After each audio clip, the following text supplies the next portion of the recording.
သူတို့တွေအားလုံး6လမှုတွေပြီးဆုံးသွားပြီလို့ထင်ခဲ့ကြတာပါဒါပေမဲ့ပိုပြီးဆိုးဝါးတဲ့မိစ္ဆာစုတစ်ခုသူတို့နဲ့အတူလိုက်ပါလာပြီးဘယ်သူမှရိပ်မိခြင်းမရှိပဲလှုပ်ဝက်စွာအတူနေထိုင်နေလိမ့်မယ်လို့ဘယ်သူကထင်ထားပါမလဲဇလန်းကို1986ခုနှစ်ကနေစတင်ပုံဖော်ထားပါတယ်အကြအမြင်ရတုန်းကငယ်ရွယ်သေးတဲ့ Elliot Elias ဟာသူမရဲ့လုပ်ဖော်ကိုင်ဘက်ဖြစ်သူကာခေါရဲ့အကူအညီတောင်းမှုကြောင့် Lambert မိသားစုအိမ်ကိုရောက်ရှိလာခဲ့ပါတယ်အိမ်ကိုရောက်တဲ့အခါအိမ်ရှင်ဖြစ်သူ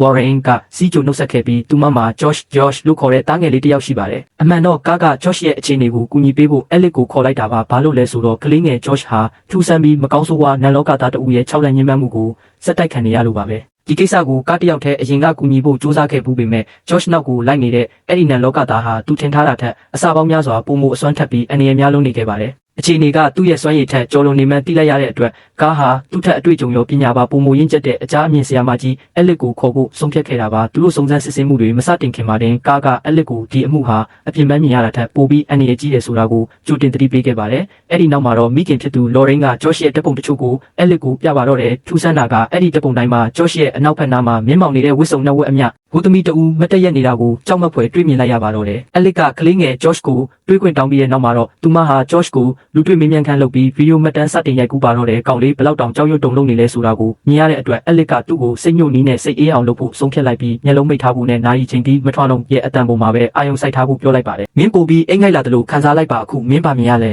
။မင်းတယောက်တည်းပဲလား။မဟုတ်ဘူး။သူမဒီမှာရှိနေတယ်။သူမဘယ်မှာလဲ။မေးဖို့တချို့မေးပြီးတဲ့နောက်မှာတော့ Elliot ကအဲ့ဒီနံလောကသားဘယ်မှာရှိလဲဆိုတာကိုနောက်ဆုံးအနေနဲ့မေးလိုက်ပါတယ်။ Josh ကသူ့အခန်းထဲကအဝတ်ပီရိုစီကိုလက်ညှိုးညွှန်ပြပါတယ်။ Elliot ဟာအဲ့ဒီထဲမှာတကယ်ပဲဘာပုံအောင်နေလဲဆိုတာကိုသိရဖို့အတွက်အဝတ်ပီရိုစီကိုဖြည်းဖြည်းချင်းတိုးကပ်သွားခဲ့ပါတယ်။ဒါပေမဲ့ဘာသတိပေးချက်မှမရှိဘဲမမြင်ရတဲ့အရာတစ်ခုကသူမကိုရုတ်တရက်အတင်းအဓမ္မဝင်ရောက်တိုက်ခိုက်ပါတော့တယ်။အဲ့ဒီနားကနေအမြန်ထွက်ခဲ့ပါမင်းပါလို့ချင်တာလဲမင်းဘယ်သူလဲအဲ့ဒီမကောင်းဆိုးဝါးဟာနောက်ထပ်တစ်လမ်းမှရှေ့မတိုးဖို့သတိပေးတဲ့အနေနဲ့ Elliot ရဲ့လက်ကိုရုတ်တရက်ဒဏ်ရာရအောင်လုပ်ပစ်လိုက်ပါတယ်ဒီအဖြစ်ပြက်ပြီးနောက်မှာတော့ Josh မှာထူးဆန်းပြီးရှားပါတဲ့ Astral Projection ဝိညာဉ်ခွဲထွက်နိုင်စွမ်းရှိနေတယ်ဆိုတာကို Elliot ရေးမိသွားခဲ့ပါတယ်ဒါဟာသူအိပ်ပျော်နေတဲ့အချိန်မှာဝိညာဉ်ကခန္ဓာကိုယ်ထဲကနေထွက်ပြီးအခြားသောနံလောကပုံတွေကိုရှောက်သွားနိုင်တဲ့စွမ်းရည်ပဲဖြစ်ပါတယ်ဒီစွမ်းရည်ဟာဆုလက်တစ်ခုလို့ထင်ရပေမဲ့တကယ်တော့ Josh ကို The Father လို့ခေါ်တဲ့အမောင်ကဘာကအန္တရာယ်ရှိတဲ့နံလောကသားတွေရဲ့ပြစ်မှတ်ဖြစ်လာစေခဲ့ပါတယ်မိမိကိုယ်ကိုမသိပဲ Josh ဟာသူ့ရဲ့ခန္ဓာကိုယ်ကိုတိမ်ပိုက်ဖို့ကြိုးစားနေတဲ့အစွမ်းထက်တဲ့မိစ္ဆာဆိုးတစ်ခုရဲ့အာယုံဆိုင်မှုကိုဆွဲဆောင်မိရတာဖြစ်နေခဲ့ပါပြီအဲ့ဒီမိစ္ဆာကတော့တပ်ပုံတိုင်းမှာလိုက်ပါနေတဲ့ဝစ်စုံနှက်ဝက်တို့သမီး The Bride in Black ပဲဖြစ်ပါတယ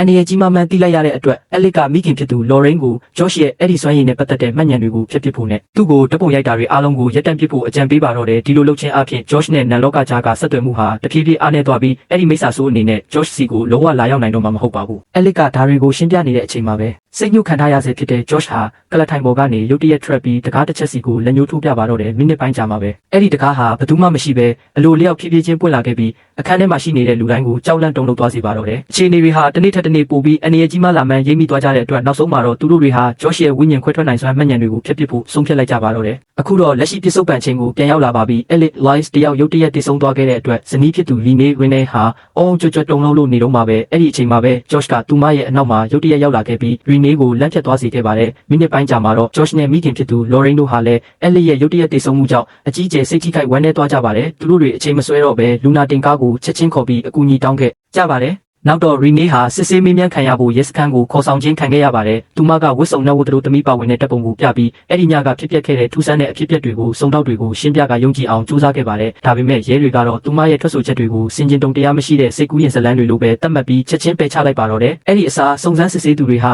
Elliot ရဲ့လယ်ပင်မှာလူလက်နဲ့ညှစ်တက်ခံထားရတဲ့ဒဏ်ရာနာစာတွေကိုတွေ့ရှိသွားပြီးနောက် Josh အပေါ်စတင်တန်တရားဝင်လာကြပါတယ်။တစ်ချိန်တည်းမှာပဲရဲတွေဟာအခင်းဖြစ်ပွားရနေရကိုဆက်လက်စစ်ဆေးနေစေဖြစ်ပြီးအကယ်၍ Josh နဲ့ဒီလူတက်မှုဆက်ဆက်နေတဲ့တပ်တွေအထောက်အထားတစ်ခုခုသာရှာတွေ့သွားရင် Josh ဟာ Elliot တည်ဆုံမှုရဲ့အဓိကတရားခံဖြစ်လာတော့မှာပါသူတို့အိမ်ကရဲတွေရဲ့စုံစမ်းစစ်ဆေးမှုအောက်မှာရှိနေသေးတာကြောင့် Josh ဟာဇနီးဖြစ်သူရင်းနှီးသားတွေဖြစ်တဲ့ Dalton Foster နဲ့သမီးလေးကာလီတို့ကိုခေါ်ပြီးမိခင်ဖြစ်သူ Lorraine ရဲ့အိမ်မှာယာယီသွားရောက်နေထိုင်ကြပါတော့တယ်ငါအပေါ်တက်သွားလိုက်မယ် Lorraine ရဲ့အိမ်မှာကုံဆုံးရတဲ့ပထမဆုံးညမှာတင်ထူးဆန်းတာတွေစတင်ပါတော့တယ် Renee တယောက်မိဖို့ချောင်းထဲမှာရှိနေတော့သူမကိုယ်တိုင်ရေးဆက်ထားတဲ့တခြင်းတေးသွားကိုစန္ဒယာနဲ့တိခတ်နေတဲ့အတန်ကိုရုတ်တရက်ကြားလိုက်ရပါတယ်ဟေးဒါပေမဲ့သူမစန္ဒယာခန်းစီသွားရောက်စစ်ဆေးတဲ့အခါမှာတော့ဘသူကိုမှမတွေ့ရပါဘူးအဲ့ဒီနောက်တိတ်မကြခင်မှာပဲသမီးလေးကာလီခေါ်လေးငိုယိုနေတဲ့အတန်ကို Renee ထပ်မံကြားလိုက်ရပြန်ပါတယ်သူမကလေးခန်းစီသွားကြည့်တော့ကာလီလေးကအိပ်ရာထဲမှာနှစ်ချိုက်အိပ်ပျော်နေတော့မှာပဲထူးဆန်းတာကစန္ဒယာခန်းစီပြန်လာတဲ့အခါကာလီလေးငိုယိုနေတဲ့အတန်ကိုနောက်တစ်ချိန်ထပ်ကြားရပြန်တာပါဒီတစ်ခါတော့ Renee တယောက်အခန်းထဲကိုအပြေးလွှားသွားကြည့် ကြည့်တဲ့အချိန်မှာတော့ကာလီလေးဟာသူမရဲ့ကလေးဘူးခက်ထဲမှာမရှိတော့ပါဘူးဒီလို6ချားခွဲရဖြစ်ရတွေကြောင့်ပဲရီနီဟာမိသားစုအပေါ်ကြားရောက်နေတဲ့နန်လောကရဲ့6လက်မှုတွေကလုံးဝပြီးဆုံးသွားခြင်းမရှိသေးဘူးဆိုတာကိုအသေးချာယုံကြည်သွားခဲ့ပါတော့တယ်သူမကဖြစ်ပျက်သမျှအရာအလုံးကို Josh ကိုပြောပြခဲ့ပေမဲ့ Josh ကတော့သူမစကားကိုမယုံကြည်တဲ့အပြင်ဒါဟာမကြသေးခင်ကဖြစ်ပျက်သွားတဲ့ကိစ္စတွေကြောင့်စိတ်လှုပ်ရှားပြီးအရေးလက်နေတာဖြစ်လိမ့်မယ်လို့ပဲပယ်ချခဲ့ပါတယ်အဲ့ဒီနောက်အရာအလုံးကပုံမှန်အတိုင်းပြန်ဖြစ်သွားပြီးမှမိသားစုအရေးကိုပဲအာရုံစိုက်ဖို့ရင်းနှီးကိုအောင်ဖြပါတော့တယ်အဲ့ဒီညမှာပဲElite OS ရဲ့လက်ထောက်တွေဖြစ်တဲ့တက်က Tucker နဲ့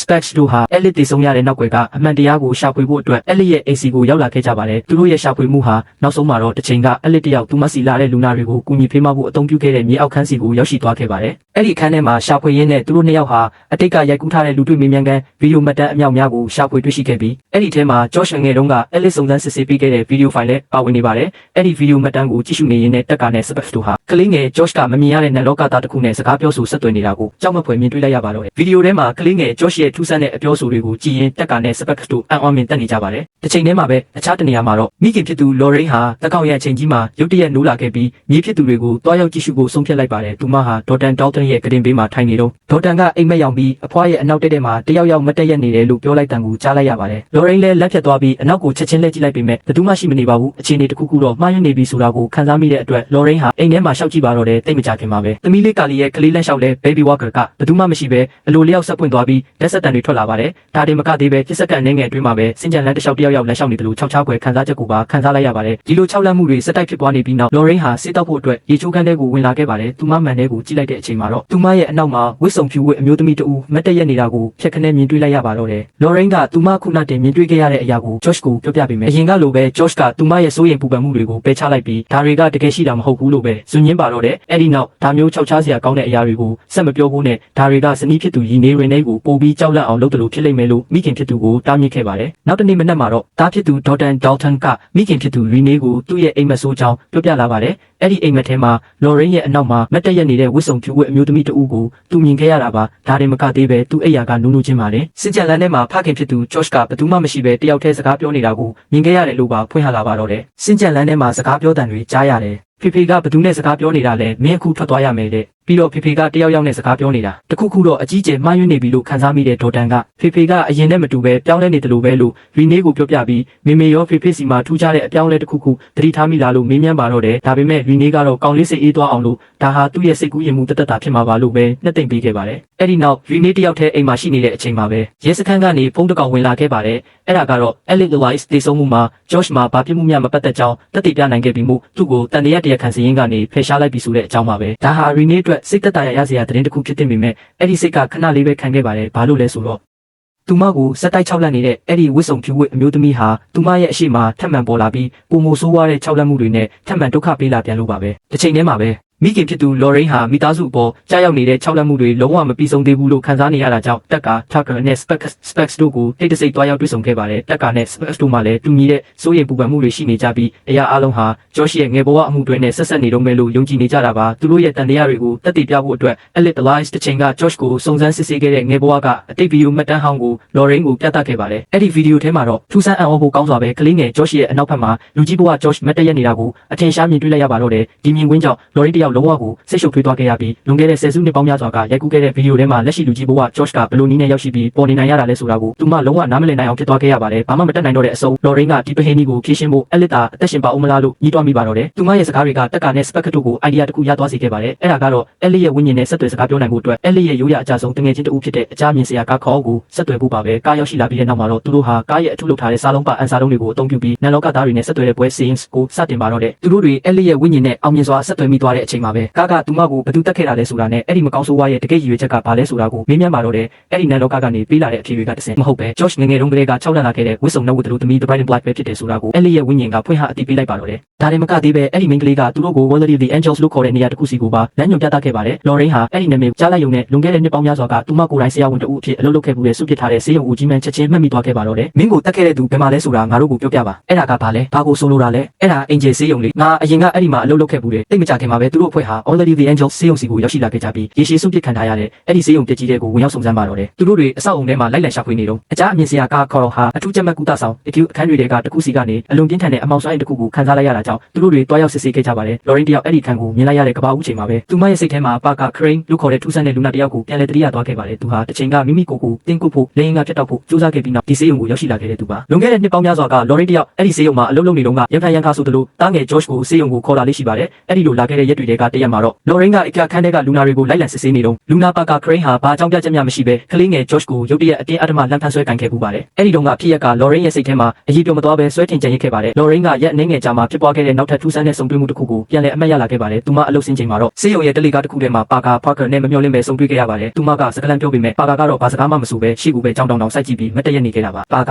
ာနားထောင်ပါဦးဟိုတနေ့ကငါသားလေးလုပ်ရအတွက်တောင်းပန်ချင်လို့ပါ။တခုခုတော့မှားယွင်းနေပြီလို့ခံစားမိတဲ့ Lauren ဟာနောက်တော့ပါကာဘာလို့စင်ကြံလန်းတွေထဲရှောက်သွားနေရတာလဲဆိုတာကိုဆေးရုံဝန်ထမ်းတယောက်ကိုမေးမြန်းခဲ့ပါတယ်။ဒါပေမဲ့သူမကိုအံ့ဩတုန်လှုပ်သွားစေတာကတော့ပါကာ Crane ဟာမနေ့ကတည်းကဆေးရုံအဆောက်အုံပေါ်ကနေခုန်ချပြီးကိုတက်တည်သွားခဲ့ပြီဖြစ်ကြောင်းဝန်ထမ်းကပြောပြလိုက်တာပါပဲ။အခုရင်ဆိုင်နေရတဲ့6လက်မှုတွေဟာပါကာနဲ့ဆက်ဆက်နေနိုင်တယ်ဆိုတာကိုရိပ်မိသွားကြတဲ့အတွက်သူတို့အဖွဲ့ဟာဆေးရုံမှတ်တမ်းတွေထဲမှာပါကာရဲ့အချက်လက်တွေကိုချက်ချင်းလိုက်လံရှာဖွေကြပါတော့တယ်။ပါကာ Crane ဓာတူပဲဒီလိပ်စာအဲ့ဒီမှာတခုခုရှိနေရသူ့ရဲ့အိမ်လိပ်စာကိုသိရပြီးတဲ့နောက်မှာသူတို့အဖွဲ့ဟာအဖြေတွေကိုရှာဖွေဖို့အတွက်အချိန်မဆွဲပဲအဲ့ဒီအိမ်စီကိုတမ်းမတ်ဦးတည်သွားခဲ့ကြပါတယ်။ပါကာ Crane ရဲ့အိမ်ကိုရောက်တဲ့အခါတဲလုံစားတွေရဖို့အိမ်ရဲ့ထောက်စစ်အောင်စတင်ရှာဖွေကြပါတော့တယ်။ရှာဖွေရင်းနဲ့ Specs နဲ့တက်ကTuckerတို့ဟာပါကာရဲ့ငယ်ဘဝအိတ်ခမ်းလို့ယူဆရတဲ့အခန်းတစ်ခုကိုရှာတွေ့ခဲ့ကြပါတယ်။ဒါပေမဲ့ပါကာကယောက်ျားလေးတစ်ယောက်ဖြစ်ပါလျက်နဲ့အခန်းတစ်ခုလုံးမှာမိန်းကလေးအသုံးဆောင်တွေအလှဆင်မှုတွေနဲ့ပြည့်နေနေတာကိုတွေ့ရတဲ့အတွက်သူတို့နှစ်ယောက်လုံးဝဇဝေဇဝါဖြစ်သွားခဲ့ကြပါတယ်။သူတို့တွေဆက်ပြီးမစုံစမ်းရသေးခင်မှာပဲကောင်မလေးတစ်ယောက်ရုတ်တရက်ပေါ်လာခဲ့ပြီးအချိန်မနှောင်းခင်ဒီနေရာကနေအမြန်ဆုံးထွက်သွားကြဖို့တတိပေးလိုက်ပါတော့တယ်။မင်းဒီထဲမှာရှိနေလို့မရဘူး။သူမကငါ့ကိုမင်းကိုတတ်ခိုင်းလိုက်မယ်။တစ်ချိန်တည်းမှာပဲအိမ်ရဲ့အခြားတနေရာမှာ Lauren ဟာမိန်းကလေးငယ်တဦးနဲ့သူမရဲ့မိခင်ဖြစ်သူတို့ပါဝင်တဲ့ရှေးဟောင်းပကြီးကားတစ်ချက်ကိုရှာဖွေတွေ့ရှိခဲ့ပါတယ်။သူမအဲ့ဒီပကြီးကားကိုတိတိကျကျစိုက်ကြည့်နေတော့မှာပဲပကြီးကားတွေကမိခင်ဖြစ်သူဟာသူတို့မိသားစုကိုလိုက်လံချောက်လန့်နေတဲ့ဝစ်စုံပြူဝဲအမျိုးသမီးဆိုတာကိုရိပ်မိသွားခဲ့ပါတယ်။ဒါပေမဲ့ Lauren တယောက်ပကြီးကားပေါ်မှာပဲအာယုံရောက်နေတဲ့အချိန်မျက်နှာချက်ကဖန်ဆိုင်မီဆိုင် Chandelier ကြီးကရုတ်တရက်ဝုန်းကနေပြုတ်ကျလာပြီးသူမကိုခိလူမိပါဖြစ်သွားခဲ့ပါတယ်။တပြိုင်တည်းမှာပဲအကြအမြင်စရာကားကလည်းဒီအိမ်ထဲမှာအလွန်ပြင်းထန်တဲ့မကောင်းဆိုးဝါးစွမ်းရည်တွေကိုခံစားနေရတာကြောင့်သူတို့ကိုပါကာ Crane ရဲ့အိမ်စီပါလို့လမ်းညွှန်ခေါ်ဆောင်လာတာလဲဆိုတာကိုသိရဖို့အန်စာတုံးတွေနဲ့ Elite Alliance ကိုဆက်သွယ်ဖို့ထပ်မံကြိုးစားပါတော့တယ်။ဒါပေမဲ့ကားချက်ချင်းပဲရိပ်မိသွားတာကတော့အခုသူ့ကိုစကားပြောနေတဲ့ဝိညာဉ်ဟာEliteမဟုတ်ပဲပါကာ Crane ရဲ့မိခင်ဖြစ်သူအဲ့ဒီဝစ်စုံပြူဝဲအမျိုးသမီးကြီးတက်တာဖြစ်ပြီးဒီ6ချောက်ွယ်ဖြစ်ရဲ့ဆိုးတွေအားလုံးရဲ့နောက်ွယ်ကကျိုးကင်သူဟာသူမပဲဖြစ်နေပါတော့တယ်။အဲ့ဒါကဘာကိုဆိုလိုတာလဲဒါကပါကာ Crane ရဲ့မိခင်ကိုတိုက်ရိုက်ဆိုလိုတာပဲ။အဲ့ဒီအချိန်မှာပဲတက်ကစာအုပ်စင်အနောက်ကနေထွက်လာတဲ့ထူးဆန်းတဲ့အတန်ကိုကြားလိုက်ရပါတယ်။စာအုပ်စင်ကိုဘေးဖယ်လိုက်တဲ့အခါမှာတော့တစ်ဖွဲ့လုံးစီကိုအလွန်နန်းစောပုတ်ဆက်တဲ့အနံ့ဆိုးကြီးတစ်ခုဖြတ်မောင်းသွားခဲ့ပါတယ်။အဲ့ဒီစာအုပ်စင်နောက်မှာလှုပ်ဝက်ခန်းတစ်ခန်းရှိနေပြီးအထဲမှာတော့ဆေးစိမ်ပြီးတင်းစီထားတဲ့အမျိုးသမီး15ဦးရဲ့အလောင်းတွေကိုကြောက်မက်ဖွယ်ရှာတွေ့လိုက်ရပါတော့တယ်။ဒါရင်မကသေးပဲဝစ်စုံနဲ့ဝတ်တို့သမီး The Bride and Black လို့လူသိများတဲ့အမတ်စင်လူသက်သမား Serial Killer ရဲ့သတင်းစာဖြစ်ပိုင်းအမြောက်များကိုပါထပ်မံတွေ့ရှိခဲ့ကြပါတယ်။ပိုပြီးချောက်ချဖို့ကောင်းတာကသတင်းထဲမှာပါဝင်တဲ့အသက်ခံရသူ15ဦးစလုံးဟာဒီလှုပ်ဝက်ခန်းထဲကအလောင်းတွေပဲဖြစ်နေတာပါ။အဲ့ဒီသက်တွေထဲမှာလူသက်သမားဝစ်စင်ခဲ့တဲ့မင်္ဂလာဆောင်ဝစ်စုံနဲ့ကြီးလဲရှိနေပါတယ်။ကာကအဲ့ဒီဝစ်စုံကိုကိုင်လိုက်တဲ့ကဘာဦးချိန်မှာပဲအမှန်တရားအလုံးကိုဖော်ပြနေတဲ့တုံးလုံးချောက်ချစရာအနာဂတ်အမြင် vision တစ်ခုကိုမြင်တွေ့လိုက်ရပါတော့တယ်။အဲ့ဒါကတော့ဝစ်စုံနဲ့ဝတ်တို့သမီးရဲ့နောက်ွယ်ကတကယ်လူသက်သမားဟာအခြားသူမဟုတ်ပဲပါကာ Crane ကိုယ်တိုင်ပဲဖြစ်နေတာပါ။ပါကာဟာသူ့ရဲ့တက်တာလုံးမှာသူ့ကိုစိတ်ကူးရင်ဆွဲဆောင်မိတဲ့အမျိုးသမီးတွေဒါမှမဟုတ်သူ့ရဲ့ယောက်ျားဘဝဇယိုက်လက္ခဏာကိုတတိယစေတဲ့အမျိုးသမီးတွေကိုတက်ပစ်ဖို့အတွက်သူ့မိခင်ရဲ့ကျိုးကင်စေခိုင်းမှုကိုခံခဲ့ရတာဖြစ်ပါတယ်။ဒါကြောင့်မို့လဲအသက်ခံရသူအများစုဟာအမျိုးသမီးငယ်လေးတွေဖြစ်နေရတာပါ။ပါကာဟာတေးဆုံးသွားခဲ့ပြီးရင်တော့နန်လောကကနေထွက်ခွာမသွားခဲ့ပါဘူး။အဲ့ဒီအစာဝိညာဉ်ခွဲထွက်နိုင်စွမ်းရှိတဲ့ Josh ကိုပြည့်စုံတဲ့ပြစ်မှတ်အဖြစ်သတ်မှတ်ပြီးစက်တိုက်6လက်နေခဲ့တာပါ။ပါကာရဲ့နောက်ဆုံးပန်တိုင်ကတော့ Josh ရဲ့ခန္ဓာကိုယ်ကိုသိမ့်ပိုက်ပြီးလူလောကထဲကိုပြန်လည်ဝင်ရောက်ဖို့ပဲဖြစ်ပါတယ်။ဘာလို့လဲဆိုတော့သူဟာတခါမှဖြစ်ခွင့်မရခဲ့ဘူးလေသူ့ရဲ့ကိုယ်ပိုင်ဘဝကိုပြန်လည်ပိုင်ဆိုင်ခြင်းနေလို့ပါပဲ။တစ်ချိန်တည်းမှာပဲအခြားတနေရာမှာတော့ဇနီးဖြစ်သူ Renee ဟာအစောပိုင်းကဝစ်စုံဖြူဝဲအမျိုးသမီးရဲ့တိုက်ခိုက်မှုကြောင့်တတိလစ်သွားခဲ့ရကနေပြန်လည်နိုးလန့်လာခဲ့ပါတယ်။အဖြစ်အပျက်တွေကြောင့်တုံ့လုံးနေတုံးဖြစ်တဲ့ Renee ဟာဒီအိမ်ကနေအမြန်ဆုံးချက်ချင်းထွက်ခွာကြဖို့ Josh ကိုထပ်မံပြီးအတင်းအကျပ်တောင်းဆိုပါတော့တယ်။ဒါပေမဲ့ Josh ကတော့ထွက်ပြေးရုံနဲ့ဘာမှပြေလည်သွားမှာမဟုတ်ဘူးလို့ညှင်းဆိုပြီးစွတ်အတင်းနေခဲ့ပါတော့တယ်။သူ့ဆိုရဆိုရင်တော့ဒီနန်လောကသားတွေဟာသူတို့ဘယ်နေရာကိုပဲသွားနောက်ကနေစက်တိုက်လိုက်နေမှာဖြစ်လို့အကောင်းဆုံးနည်းလမ်းကတော့အဲ့ဒါတွေကိုလစ်လူရှုထားဖို့ပဲဖြစ်ပါတယ်။ဒါပေမဲ့စကားပြောနေရင်းနဲ့တင် Josh ဟာတေချင်းတရားအကြောင်းကိုသူကိုယ်တိုင်ကြုံတွေ့မှုတဲ့တလူမျိုးရုတ်တရက်ထူးထူးဆန်းဆန်းတွေပြောလာပါတော့တယ်။သူ့ရဲ့ဒီလိုထူးခြားတဲ့အပြောဆိုတွေကြောင့်ပဲဇနီးဖြစ်သူ Renee ဟာသူမရဲ့ခင်ပွန်းစီမှာတခုခုအကြီးအကျယ်ပြောင်းလဲနေပြီဆိုတာကိုစတင်တန်တရားဝင်လာခဲ့ပါတယ်။တိတ်ကြခင်မှာပဲသူတို့နှစ်ယောက်ဟာစနေရတိခတ်တန်ကိုထပ်မံကြားလိုက်ရပြန်ပါတယ်။ဒါပေမဲ့တွားရောက်စစ်ဆေးတဲ့အခါမှာတော့အခန်းထဲမှာဘသူ့ကိုမှမတွေ့ရပါဘူး။ Renee ဟာအဲ့ဒီဒေသကိုကြားလိုက်တဲ့အချိန်ကသူမကိုယ်တိုင် Josh အတွက်တိတက်ရေးဆက်ပေးခဲ့တဲ့တခြင်းမှန်ချက်ချင်းမှတ်မိသွားခဲ့ပါတယ်။ဒါပေမဲ့ထူးဆန်းတာက Josh ဟာအဲ့ဒီတခြင်းအကြောင်းကိုလုံးဝကိုမှတ်မိခြင်းမရှိတော့တာပါပဲ။ဒါခုနကတည်းကမြင်နေတဲ့တခြင်းလေးဘာတခြင်းလဲရှင်တို့အတွက်ကျမကိုယ်တိုင်ရေးပေးခဲ့တဲ့တခြင်းလေးရှင်အဲ့ဒီတခြင်းကိုမမှတ်မိဘူးလားဟင်းမမှတ်မိဘူးထားပါတော့အခုငါတို့စိုးရိမ်နေရမှာကအဲ့ဒီတခြင်းအကြောင်းမဟုတ်ဘူး Josh အတွက်ဒီလောက်တိတ်ပဲရှိတဲ့အရာတစ်ခုကိုလုံးဝမေ့လျော့သွားဖို့ဆိုတာမဖြစ်နိုင်တာကြောင့်ဒီအဖြစ်အပျက်ဟာ Renee ရဲ့တန်တရားကိုပို့ပြီးတော့နှက်ဆိုင်သွားစေခဲ့ပါတော့တယ်။တစ်ချိန်တည်းမှာပဲတားဖြစ်သူ Jordan Dalton ဟာသူ့ရဲ့ကလေးကစားစရာတန်ဖိုးဖုန်းလေး Titan Telephone ထဲကနေထွက်ပေါ်လာတဲ့အတန်တစ်ခုကြောင့်အိမ်ယာကနေနိုးလာခဲ့ပါတယ်။အစပိုင်းမှာတော့သူကညီဖြစ်သူ Poster ကသူ့ကိုလှမ်းစကားပြောနေတာလို့ပဲထင်ခဲ့တာပါ။ဒါပေမဲ့သူအိတ်ချင်မှုသူ့အခြေအနေကနေအပြေအဝနိုးကြလာတဲ့အချိန်မှာတော့အဲ့ဒီကစားစရာဖုန်းရဲ့ကျိုးတစ်ဖက်ဟာသူ့အခန်းထဲကအဝတ်ဗီဒီယိုလေးကိုဓာတ်ရိုက်ဥတီဝင်ရောက်နေတာကိုသတိထားမိသွားပါတယ်။ ဒေါက်တာတယောက်ဘာမှမလုပ်ရသေးခင်ပါလေအဝတ်ဘီရိုတဲကနေအမျိုးသမီးတဦးရုတ်တရက်ထွက်လာပါတော့တယ်သူမကမိမိကိုယ်ကိုဝတ်စုံနှုတ်တို့သမီးရဲ့လက်ချက်နဲ့အသက်ခံခဲ့ရတဲ့အဝတ်ဘီရိုတဲကတားကောင်တွေကတယောက်ဖြစ်တယ်လို့ပြောပြလာပါတယ်ဒါတင်မကသေးပဲအခြားသောဝိညာဉ်15ခုဟာလည်းအဲ့ဒီအမတ်စင်လူသက်သမား serial killer ရဲ့လက်ချက်နဲ့ပဲအသက်ခံခဲ့ရတာဖြစ်ကြောင်းဖြိုဝက်ချက်ကိုဖွင့်ရလိုက်ပါတော့တယ်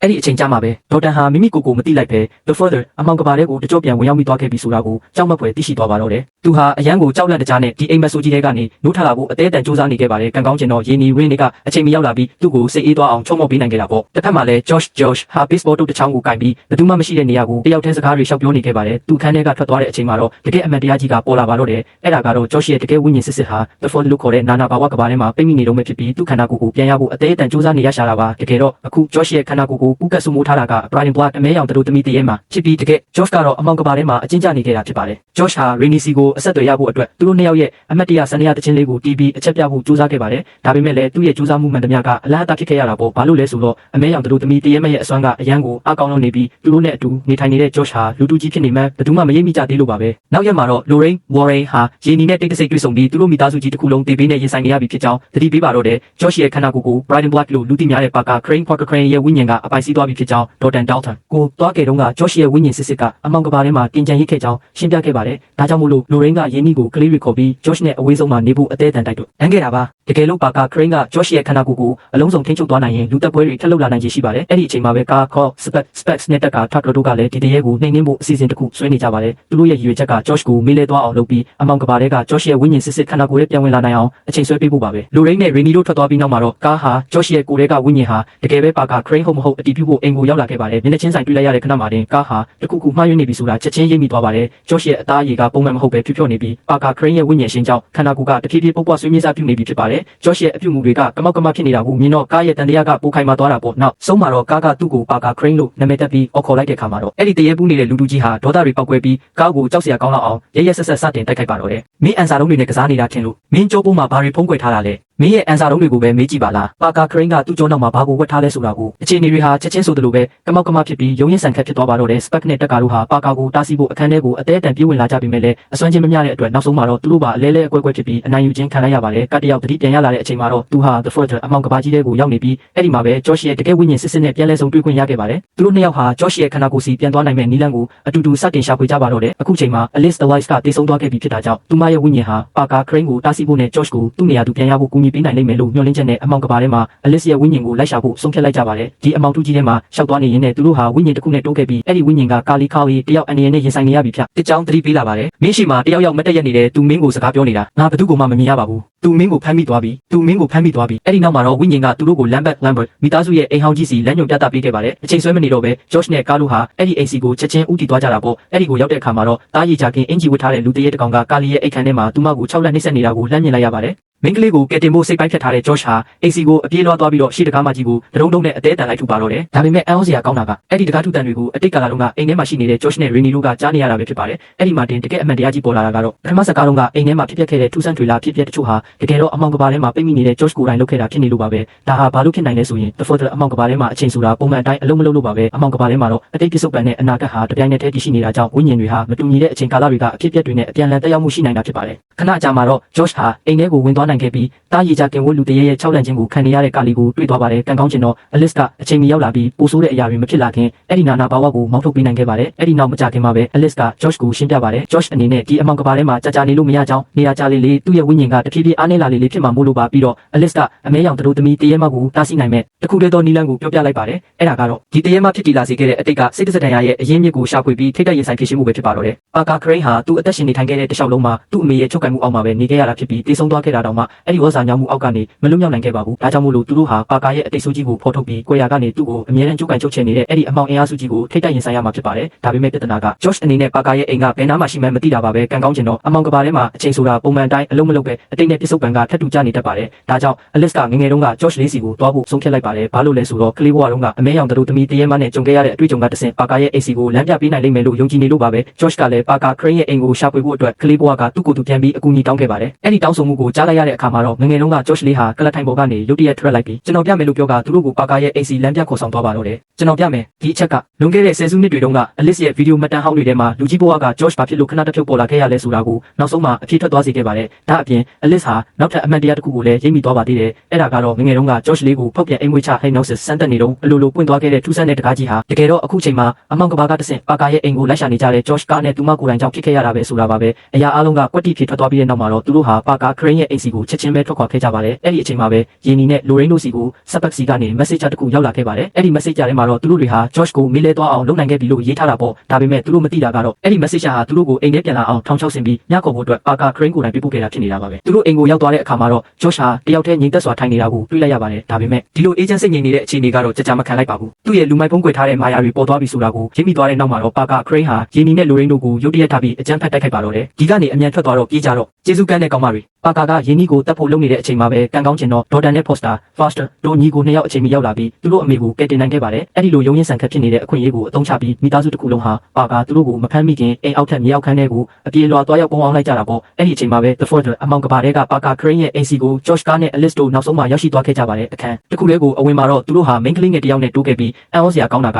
အဲ့ဒီကလေးမလေးကသူမကိုသူမပါကာ Crane ပါလို့ပြောလာတာပဲဖြစ်ပါတယ်အဲ့ဒီနောက်မကြခင်မှာပဲအဖြူရောင်ဝတ်စုံဝတ်ဆင်ထားတဲ့အမျိုးသမီးတစ်ယောက်ပေါ်လာခဲ့ပြီးသူမဟာပါကာရဲ့အမေဖြစ်မှန်းသိလိုက်ရပါတော့တယ်ပါကာရဲ့နာမည်ရေးထားတဲ့ပုံဆွဲစာရွက်ကိုကင်ထားတဲ့အဲ့ဒီအမျိုးသမီးဟာပါကာကိုချက်ချင်းပဲဒေါသတကြီးနဲ့စတင်စူပူချိန်မောင်းပါတော့တယ်သူမဟာပါကာကိုအမြဲတမ်းနှိပ်စက်ချုပ်ချယ်ပြီးစိတ်ပိုင်းဆိုင်ရာအရာအကြီးအကျယ်ညှဉ်းပန်းနှိပ်စက်ခဲ့တာပါဒါတင်မကသေးပဲသူမဟာပါကာရဲ့တကယ်ယောက်ျားလေးမိသူမိဝါဖြစ်တည်မှုကိုဆွလို့စေခဲ့ပြီး Marilyn Marilyn လို့ခေါ်တဲ့ main ကလေးငယ်တစ်ယောက်လိုရှင်းတန်းနေထိုင်ဖို့အတင်းအဓမ္မဖိအားပေးခဲ့ပါတယ်ပါကာဆိုတာနင်ကနာမည်မဟုတ်ဘူးအဲ့ဒါနင့်နာမည်မဟုတ်ဘူးနင့်နာမည်က Marilyn ပြောစမ်းကျမနာမည်က Marilyn ပါ Marilyn ဒီနေရာမှာတင်ပါကာ Crane ရဲ့နောက်ွယ်ကတနာစရာကောင်းတဲ့အမှန်တရားကြီးတစ်ခုလုံးပေါ်ပေါက်လာခဲ့ရပါတယ်သူဟာကလေးဘဝကလေးကသူ့အမေရဲ့ကြိုးကန်ချုပ်ချယ်မှုအောက်မှာပဲနေခဲ့ရပြီးမိမိကိုယ်တိုင်မဟုတ်တဲ့တခြားသူတစ်ယောက်ဖြစ်အတင်းကျပ်ရှင်တန်ခဲ့ရတာပါရလက်အနေနဲ့ပါကာဟာသူ့ရဲ့ကိုယ်ပိုင်ဖြစ်တည်မှုတွေပျောက်ဆုံးပြီးစိတ်တစတန်ရအကြီးအကျယ်ရခဲ့တယ်လို့တကယ်စစ်မှန်တဲ့မေတ္တာတရားကိုလည်းတစ်ခါမှမခံစားခဲ့ရရှာပါဘူးတည်ဆုံသွားခဲ့ပြီးတဲ့အချိန်မှာတော့မှသူ့အမေရဲ့လွှမ်းမိုးချုပ်ကန်မှုကပျောက်ကွယ်မသွားခဲ့ပါဘူးသူမဟာအမောင်ကဘာတဲကနေပါကာရဲ့ဘဝကိုဆက်လက်ကြိုးကန်နေခဲ့ပြီးသူ့ကိုအမဲရောင်တို့သမီးတရေမဖြစ်ဆက်ရှိနေအောင်ဖိအားပေးကသူ့မျက်စိတွေကြားတဲ့မိမမှန်သမျှကိုလိုက်တက်ဖို့နောက်ွယ်ကနေတွန်းအားပေးနေကြတာဖြစ်ပါတယ်အဲ့ဒီအချိန်မှာပဲပါကာရဲ့အမေဟာသူမရဲ့နေမြေတွေကိုကျူးကျော်သူတွေရောက်နေပြီဆိုတာသိသွားတဲ့အခါ Josh ကိုကားနဲ့ Alice တို့စီကနေလူစုခွဲပစ်လိုက်ပြီးအမောင်ကဘာထဲမှာသူမနဲ့တယောက်ချင်းထိတ်တိုက်ရင်ဆိုင်ဖို့ဖန်တီးလိုက်ပါတော့တယ်မိန်းကလေးငယ်တွေဆိုတာလိမ္မာရေးချရှိဖို့တည်ယူရမယ်တစ်ဖက်မှာလည်း Alice Elias ဟာပါကာ Parker ရဲ့ငယ်ဘဝဝိညာဉ်ကိုသူ့အမေရဲ့ချုပ်ကိုင်မှုအောက်ကနေရုံထွက်ပြီးတစ်သက်လုံးချောက်လန့်နေတဲ့ဒီချိန်စာကိုအဆုံးသတ်ဖို့အတွက်ကူညီပေးဖို့ဖြောင်းဖြနေပါတယ်တပြိုင်နက်တည်းမှာပဲလက်တွေ့ကဘာမှာတော့အခြေအနေတွေကတော်တော်လေးဆိုးရွားလာနေပါပြီ